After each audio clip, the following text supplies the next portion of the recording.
Give me your first and last name, Al. Al Monday, basically birth name Alvin Epps.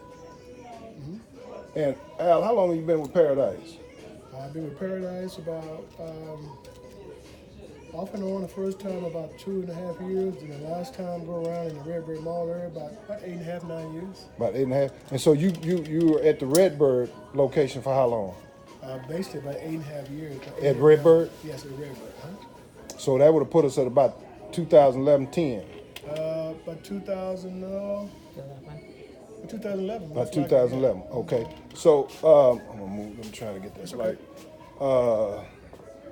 So Al, in 2019, May the 6th, they had you guys get out prior to the start and commencement of that asbestos removal. Right. I looked up a letter that was dated, their notification for notifying the state is dated April the 8th. Okay. On April the 12th, y'all got y'all eviction notice. Right. So they knew on the 8th that they were getting ready to come to y'all's salon because they had done already filed the notification with the state, but they hadn't told y'all that yet. No, and the notification you're talking about was the notification To the state. For what? For what reason? For the preparing of the asbestos survey and the removal. So that's why the guy came in there prior to her being removed from the premises while we were in there doing testing in the back of the salon there. Who was doing that? The guy that we was talking about, the guy with the ponytail, I don't remember his name, but I just don't happen to follow him back With there. Farmers Environmental. Yeah, that's Mark what Zittel. Mark, yeah. Yeah. So I just happened to follow him back in the back, and so I was really trying to get his attention on other things such as like we had been dealing with bugs and Nets and stuff all like that. that, nets and all that throughout uh-huh. the years, and so I was actually just going to remind him that if he's going to be doing any testing, if he could please test for nets and stuff like that. So I said, what are you testing for anyway? He said, well, we testing for mold and asbestos. It didn't dawn on me at the time when he said that. It really didn't dawn on me, and then all of a sudden later So on, he said he was testing for what again? mold and asbestos. And mold and asbestos? Interesting. And that's what he said to you? Yeah. Are they a remediation company? Yes. Yeah, The that was former the one environmental that is was, the contractor. He's the general manager. He was coming in to do General just that. contractor. rather. Anytime you say remediation attached to mold and asbestos, it's dangerous. I've worked in REO real estate as a repair specialist. That was my last corporate job.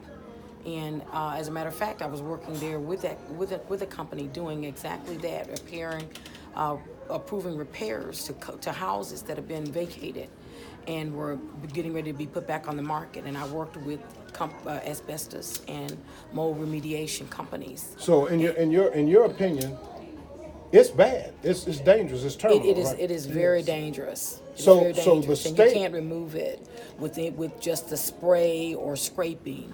You actually have to dig. There's a lot involved in the process. A lot. So you know the owners and the stylists here at Paradise, they said on yesterday that the mall itself should have been closed down while the entire abatement process was going on. Do you agree with that? I agree totally. Yes, we do. No one should be occupying it. Whenever we Not even remove- shoppers? Not even shoppers. Whenever a mold or asbestos removal at a home was occurred, no one could be on the premises but the actual people, remediation company that was taking care of it. Now they say that is not necessarily the case because they've contained the area with the tarps and the Well, plastic. it's hard to contain airborne things. Anything that's airborne, you can't self-contain it. And I agree to that. I agree. I agree to that 100%. And so now here's the let me, can I use You wanna this use chair that right chair? here? Yeah. You can use that. You want Yeah, to? just sit that down. Sit that right the there. trash can? Right Top, here? that's right there. That's fine. You can- And give me this thing, let me put that. Give me an appointment. Okay. Yeah, you sit that. That'll work. Okay, then I'm just gonna be a little bit in front of you. But Okay. let me see here. Al, I hate to You okay, man? See, I'm trying to work around your Let light me get the light up. because it's You got turn like it off because a, I don't need money now. it's got like a halo over your head. Fine. Let's see. Is that better? Oh yeah, that's When what. you light it all, I can dim it down. So that's like saying, Perfect. Nah, down, bring it down. Yeah, that's perfect. That's perfect. That's perfect. so that's like saying that when something catches on fire and the smoke spills into the air, that you can actually self-contain that. You can't. You have to wait till it dissipates or do something to cause it to dissipate. It's just not true.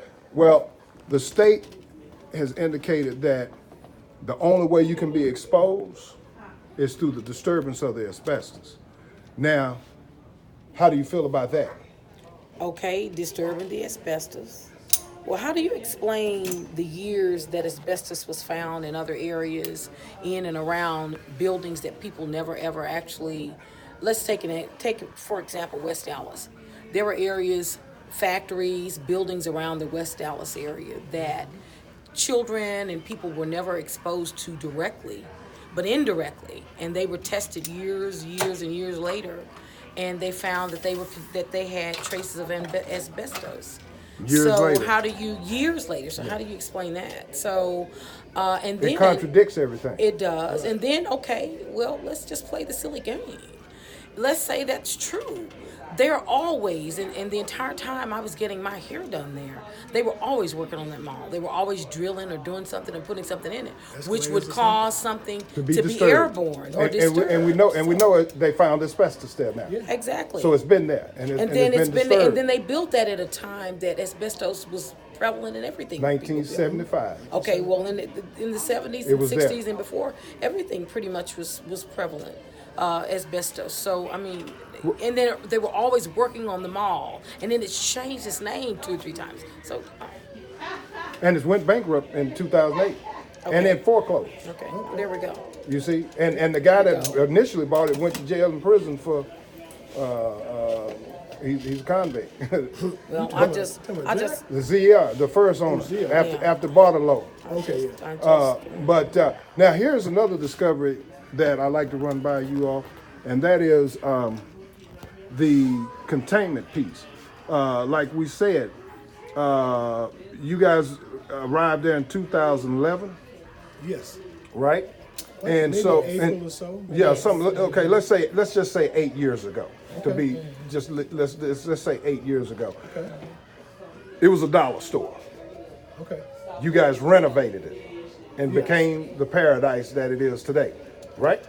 And so by renovating it, you disturbed the asbestos then. No notification was filed with the state.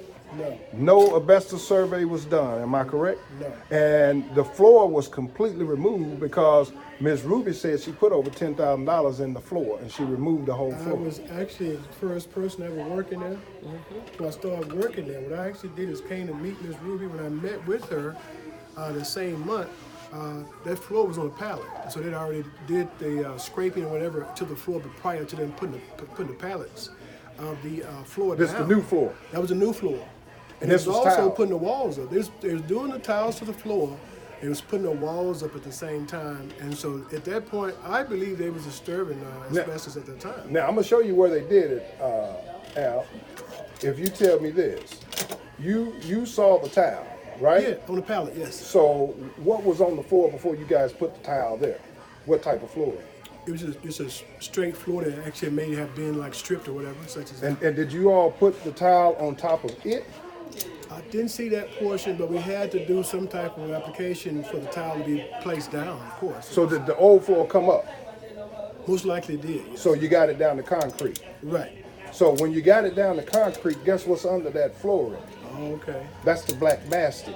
Right. That's the glue they use that's got the asbestos in it. Asbestos in it, yeah. So You it see means what it I'm was saying? disturbed. It was disturbed. Okay. So therefore, it's been floating in that air and ventilation system For a long ever time. since then. Yeah. You see what I'm saying? Oh, yeah. And would you say that would be in your best expert knowledge, man? I would say that is quite accurate. You would. It's so I funny would. how Oh, you would. I would say that is accurate. That And why do you feel that way? because you're exposed. Anything behind a wall or anything in that nature that vents are tied to or connected to or cut into are placed in, you're going to be exposed to that. In your AC, when you drive down a road that's got a foul odor, doesn't it come through your AC vents? Oh, it does. Okay, come on. So when they say to the tenants today that they were not exposed to asbestos because they were not around when it was being disturbed behind that black plastic, would that be accurate?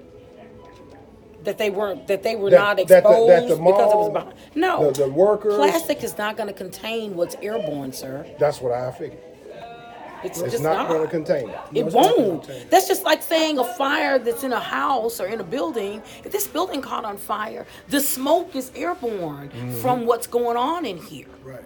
So are you saying that in the past 8 years that stuff has been airborne since they disturbed I it? would say that, and I would absolutely say that. I was there. Yeah, I would say that. Yeah, she was there when she witnessed a lot of us getting sick. I might have coughed. He stood over me and coughed, and I didn't understand that. It just drove me crazy. For how long? Just coughing. I never knew what it was, and now when I look back and up-to-date information about this asbestos, I believe that's probably what it was, because it was a cough that never did go away.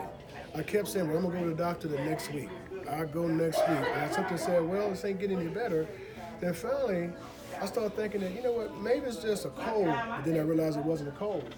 Now, up to date, when we talk about the asbestos, I'm pretty sure that was probably what was triggering the cough off. Because it was like a thickness in my chest and in my throat. It seemed like I could never get the right cough up. So it seemed like it was flame, but yet it wasn't flame. And tightness of the chest and stuff like that. So I'm just saying that's probably what that was, though. Yes. Probably that asbestos. Yes. So right now, it's the state says it's the owner's discretion to keep the building occupied while they're removing it in a safe, contained area. Do y'all agree with that?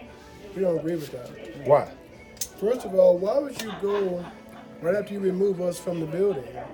Why would you go in and then seal off the building and work behind a shield with protective clothing on?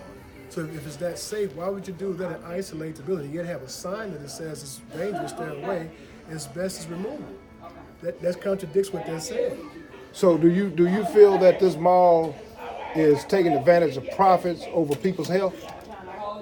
I believe so, because if you think about it, instead of them actually coming to us and letting us know what the deal was with the asbestos, they were more concerned about the flow of economics and growth. They was concerned about us personally. So what they actually did is they went ahead and just kept all things moving. How you doing, my friend? Good to see you. Good to talk. Hey, I need to talk to you. Wait a minute, this